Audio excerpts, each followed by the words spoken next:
Hahn of QP Ontario. Welcome, Mr. Hahn. Sorry, thanks. Have visual aids. Yeah, please begin.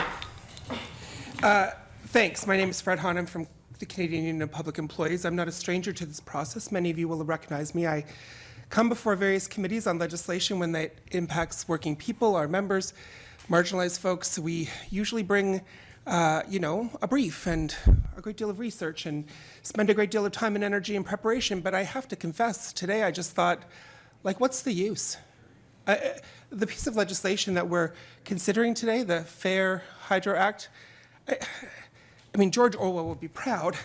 Let's just talk about what the act is. I mean, I was just listening to previous presenters. They called it a Ponzi scheme, moving things down the road. It doesn't do anything to actually help the people of Ontario. Oh, it may reduce energy rates in the short term for a piece, maybe to get us through an election, which is quite transparent and obvious, eh?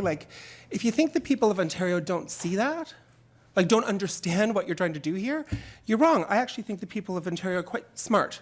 They understand absolutely what the problem here is.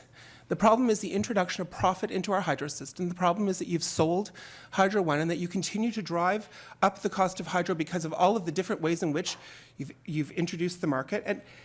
And look, I have to say to the Conservative members of the committee, your newfound religion against privatization is quite refreshing, but this was your idea, right? I mean, you guys came up with the idea of selling our hydro system. You broke apart Hydro One, which was created to make sure that our hydro system, our electricity system, was actually owned by the people. You introduced a hydro market constructed by the guys at Enron who are responsible for many financial problems.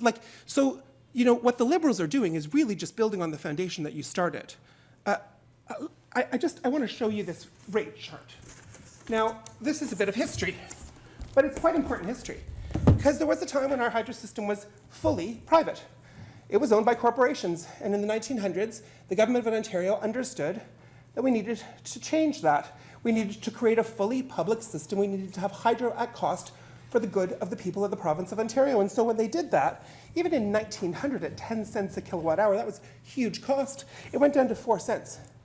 We lived at 4 cents through the First World War, through the Great Depression, through the Second World War, through the expansion of our community's infrastructure, schools, roads, bridges, the likes of which we won't ever see again in our province's history. We did just fine at power for cost. And then in the 1990s, the Conservatives tried to sell our hydro system, and they weren't successful, but they did break it up, and they did introduce an energy market. And we said at the time, energy costs could go up by 100 or 200%, and people said, oh, that's just crazy. Well, we were right. In fact, what the Liberals have done in the last 15 years is ensure that the prices continue to go up. We just heard about the Green Energy Act. You've made the people of rural Ontario hate green energy, which is our future. It shouldn't be something that people hate. It should be something that people embrace. When we made this chart, we never imagined rates would go up above 20 cents a kilowatt hour. Today, when you move in the global adjustment and all of the distribution charges and everything else, we're at almost 28 cents. It is unsustainable. So if you want to know what a real fair hydro act would look like, it would rip up the current legislation. It would go back into the legislature and buy back every share of Hydro One. It would end the energy market today. It would stop the disastrous contracts that we have with sole source multinational corporations where we're paying people huge rates for green energy when we should be embracing it as part of our public future for the future of our province and our children. That's what a Fair Energy Act would really be about. That's not what we're here debating today.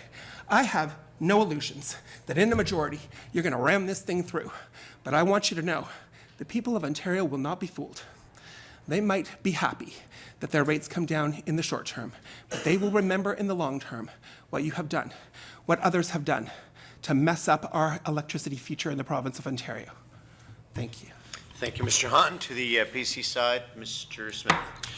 Thank you, Mr. Hahn, and good to see you here this morning. I think you're right. The people of Ontario won't be fooled by this proposal that's been brought forward, and you are also right. It's very unfortunate that one of the unintended consequences, I think, of the Green Energy Act was people in rural Ontario now hate the technology, and it's not the technology's fault. It's not the wind turbine's fault. It's certainly not the solar panel's fault.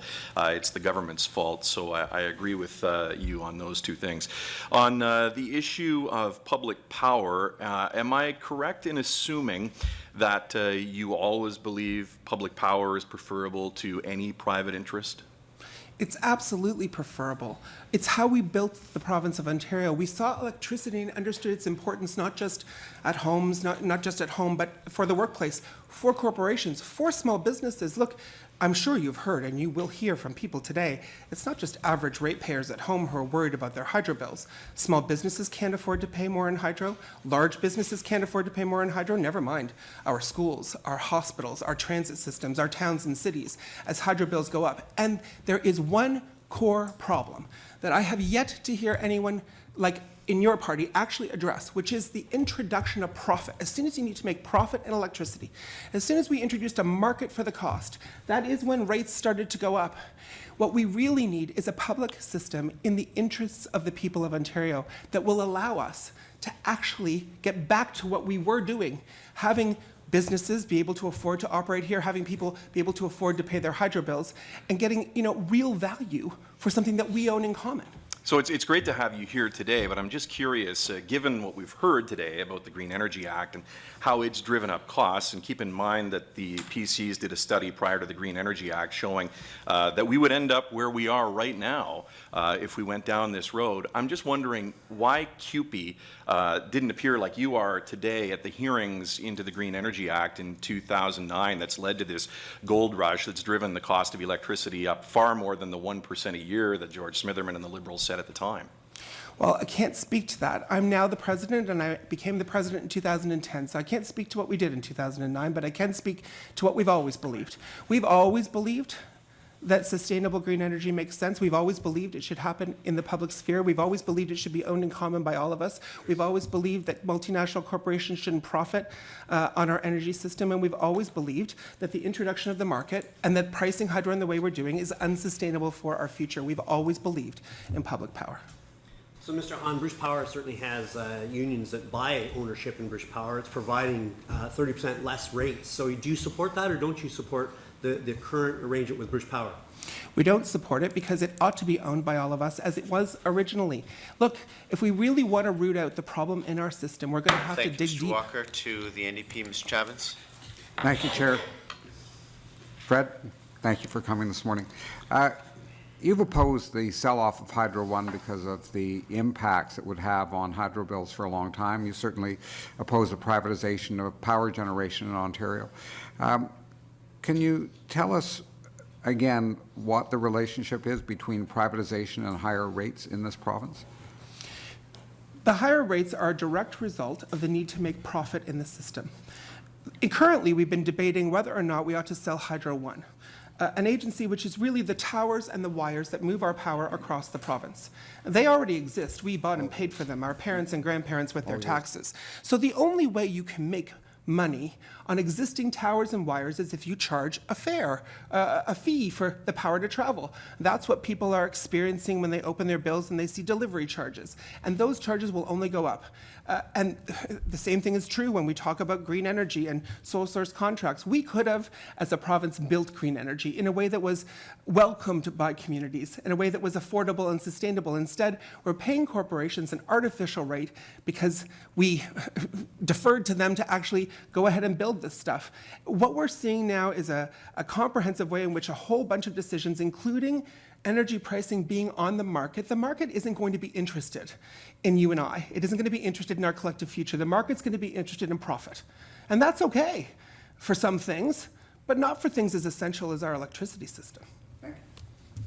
Mr. Gates. Mr. Hahn, why did your union in the middle 90s and beyond take the PCs to court when Harris was Premier? Well, we understood that then as now, the proposal to sell our hydro system would be disastrous, that it was unfair, that it was not supported by the people of the province of Ontario. We know that 90% of the people of the province are opposed to the sale of hydro, then as now. We know that even though the Conservatives, having lost in court in their attempt to sell the hydro system, they changed the law, but they didn't dare proceed with selling because they knew it it was so deeply unpopular. People understand clearly the problem, the connection that privatizing things upon which we rely so deeply causes for them, not just at home, but in their communities for their children. And so it's why we fought the privatization in the 90s. It's why we're fighting the privatization today. And we're not alone. There are lots of folks, heck, I was just hearing a few, who are opposed to this particular scheme. And following up from the PCs you take them to court, why is your union taking the Liberals to court? Well, look, we've been looking for all kinds of ways to make the current government listen to the people of the province of Ontario.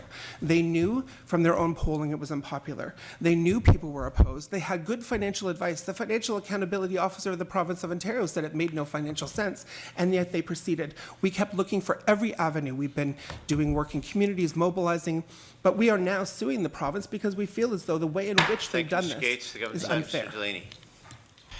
Thank you for coming in, Mr. Hahn. The government has no questions at this time, Chair. Thank you, Mr. Delaney, and thanks to you, Mr. Hahn, for your deputation on behalf of CUPE.